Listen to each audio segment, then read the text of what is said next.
É um grande privilégio poder partilhar com você a palavra de Deus e hoje para tratar de um assunto tão empolgante, tão sublime, a suprema exaltação de Cristo. E vou basear esta mensagem em Filipenses, capítulo 2, versos 5 a 11.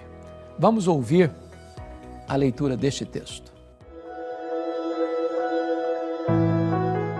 Tende em vós o mesmo sentimento que houve também em Cristo Jesus, pois ele, subsistindo em forma de Deus, não julgou como usurpação o ser igual a Deus.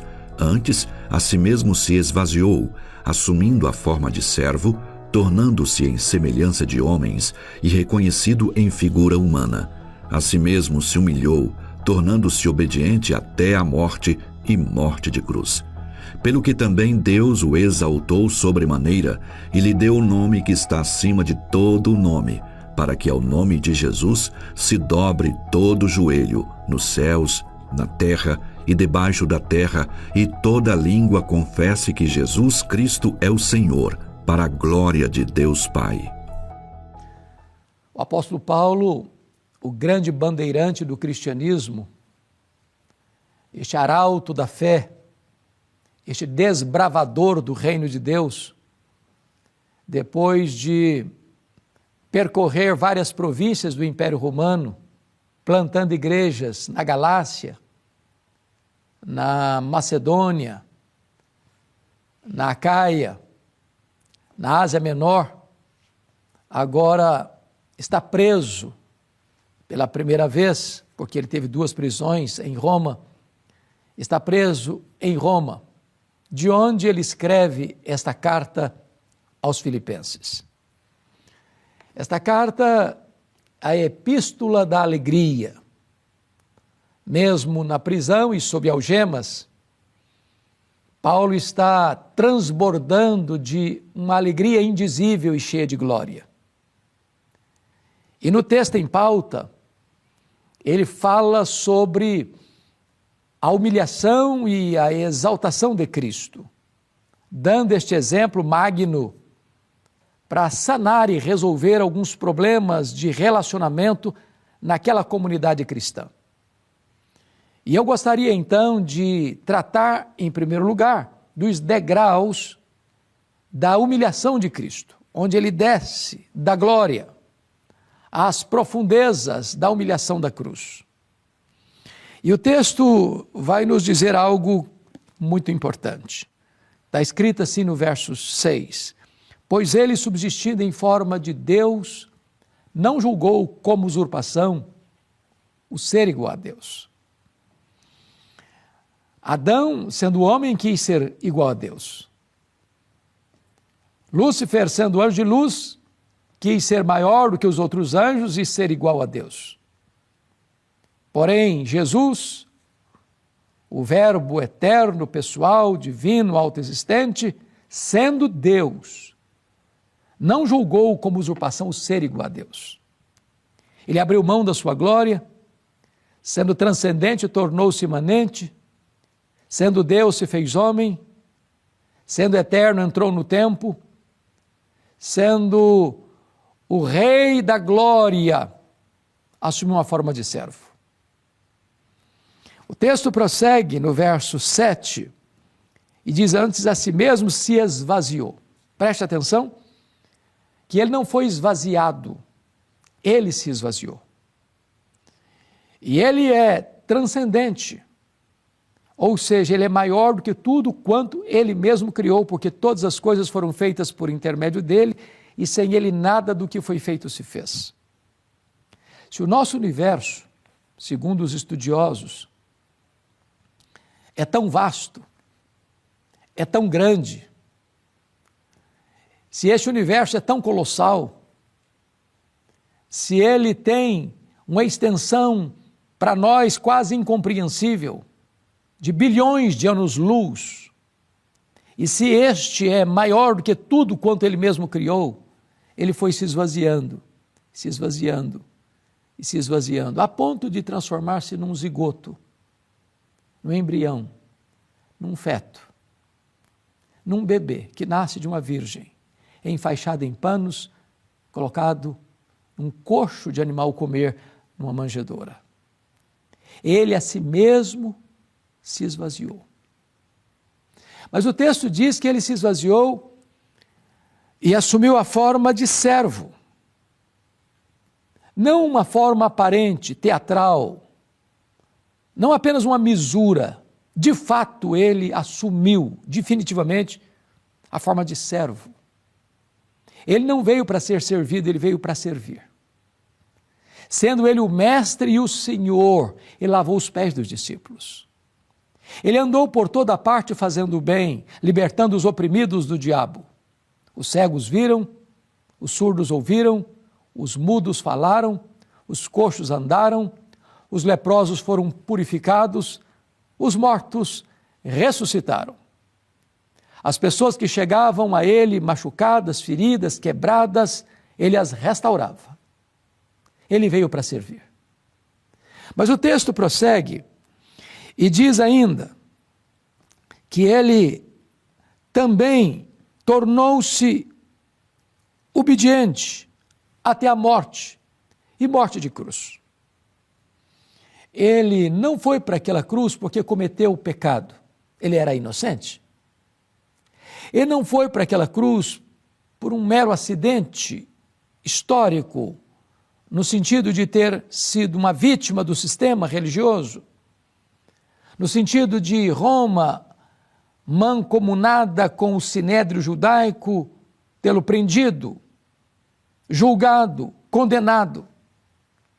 Ele não foi para aquela cruz porque fracassou diante das forças militares da época. Ele não foi para aquela cruz porque Judas o traiu, porque Pedro negou, porque o sinédrio o condenou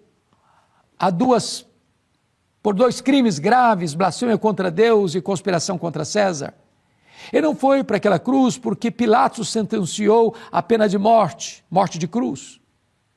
Ele foi para aquela cruz como nosso Redentor, voluntariamente, porque o Pai também o entregou por amor. Ele foi para aquela cruz como um rei caminha para a sua coroação, porque foi lá na cruz que ele esmagou a cabeça da serpente. Foi lá na cruz que ele expôs os principados e potestades ao desprezo. Foi lá na cruz que ele comprou para nós, com o seu sangue, eterna redenção. Foi lá na cruz que ele pagou a nossa dívida e anulou o escrito de dívida que era contra nós. Foi lá na cruz que ele então alcança para nós a gloriosa salvação, a vida eterna. Pois bem, esses foram os degraus que ele foi descendo na sua humilhação. Mas agora vejamos a sua exaltação. No verso 9 diz assim: pelo que também Deus o exaltou sobremaneira. Chama a sua atenção para o fato de que ele a si mesmo se esvaziou. Mas não está escrito que ele a si mesmo se exaltou.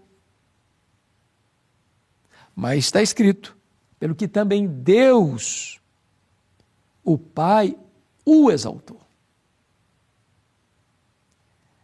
Não é correto a autoexaltação, mas Deus, o Pai, o exaltou sobremaneira. E esta palavra, exaltou sobremaneira, é uma única palavra no grego que significa que ele foi exaltado ao grau máximo, em posição superlativa. Não há ninguém mais exaltado do que ele. Ele foi colocado à destra do Deus Pai Todo-Poderoso. Ele está assentado no trono de onde ele governa o universo, de onde ele dirige as nações, de onde ele controla a nossa vida. Mas veja mais, está escrito o seguinte: e lhe deu o nome que está acima de todo nome. É o nome de Jesus. Para que é o nome de Jesus. Este é o nome sobre todo nome. Há poder nesse nome. Há poder para perdoar pecados nesse nome. Há poder para curar os enfermos nesse nome. Há poder para expulsar os demônios nesse nome. Há poder para vencer as trevas nesse nome. Há poder para desbaratar todas as tramas do adversário nesse nome. Diante desse nome, todos tremem no inferno, porque este é o nome sobre todo nome, o nome todo-poderoso de Jesus Cristo. E Paulo prossegue e diz assim: para que ao nome de Jesus se dobre todo o joelho, nos céus, na terra e debaixo da terra. Em outras palavras, anjos, homens, demônios, precisam se curvar diante desse nome. Aqueles que hoje não o fazem voluntariamente, terão que fazê-lo necessariamente no grande dia do juízo. Até o diabo vai ter que confessar que Jesus Cristo é o Senhor. Até os demônios vão ter que confessar que Jesus Cristo é o Senhor. Até os homens ateus vão ter que confessar que Jesus Cristo é o Senhor. Até os satanistas vão ter que confessar que Jesus Cristo é o Senhor. Não haverá qualquer ser no céu, na terra e no inferno que seja dispensado desta declaração pública de que Jesus Cristo é Senhor. E vão ter que se prostrar, e vão ter que se ajoelhar diante dele, reis, príncipes vão ter que se ajoelhar, filósofos, sociólogos, antropólogos vão ter que se prostrar, religiosos vão ter que se prostrar, satanistas vão ter que se prostrar, vão ter que se ajoelhar diante dele. E diz o texto: e toda língua confessará que Jesus Cristo é o Senhor. Há muitos senhores hoje, há muitos deuses pagãos hoje, há muitos homens que acham que estão revestidos de poder e autoridade. Mas tudo isso vai cair por terra e há apenas um nome vai ser exaltado, diante de quem todo joelho vai se dobrar, diante de quem toda língua vai confessar que Jesus Cristo é o Senhor. Ele é o Senhor. Ele é o Rei dos Reis. Ele é o Senhor dos Senhores. Ele está sentado no trono. Ele tem as rédeas da história em suas mãos. Ele está conduzindo a história à sua consumação. Ele é o Todo-Poderoso Deus. Ele é a única esperança para você e para mim. Ele é o único nome que pode trazer salvação e vida eterna para nós. Ele é o único nome que pode trazer esperança para nós, porque Ele é a nossa paz, Ele é a nossa alegria, Ele é a nossa esperança, Ele é a nossa esperança, Ele é a nossa vida, Ele é a nossa justiça, Ele é a nossa recompensa, Ele é a nossa herança.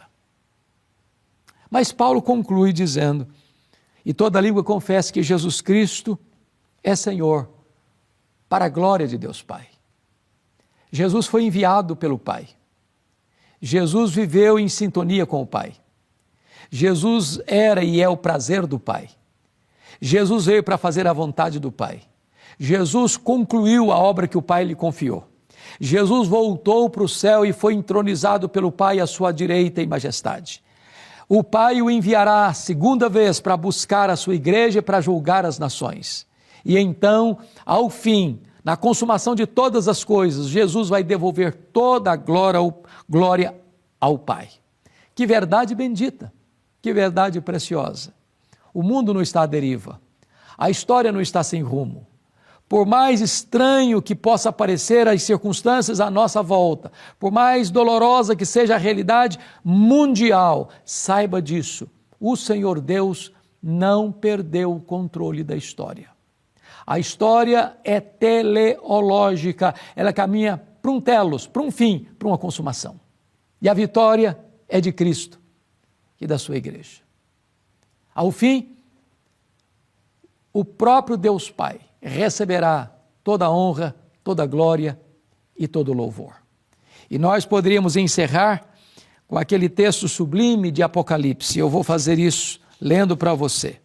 Apocalipse capítulo 5, versículo 13, está escrito: então ouvi que toda criatura que há no céu e sobre a terra, debaixo da terra e sobre o mar, e tudo que neles há, estava dizendo àquele que está sentado no trono e ao Cordeiro, seja o louvor e a honra e a glória e o domínio pelos séculos dos séculos. Amém. Eu quero orar com você e dar graças a Deus por Jesus Cristo, que foi sobre e excelentemente exaltado. E hoje você pode se prostrar diante dele e confessar que ele é o Senhor da sua vida. Eu te peço, Pai, que tu apliques esta palavra ao coração de todos aqueles que estão nos assistindo, para que se rendam a Cristo, recebendo-o como Salvador e Senhor, vivendo na presença dEle para a glória dEle. Assim oramos, em nome de Jesus. Amém.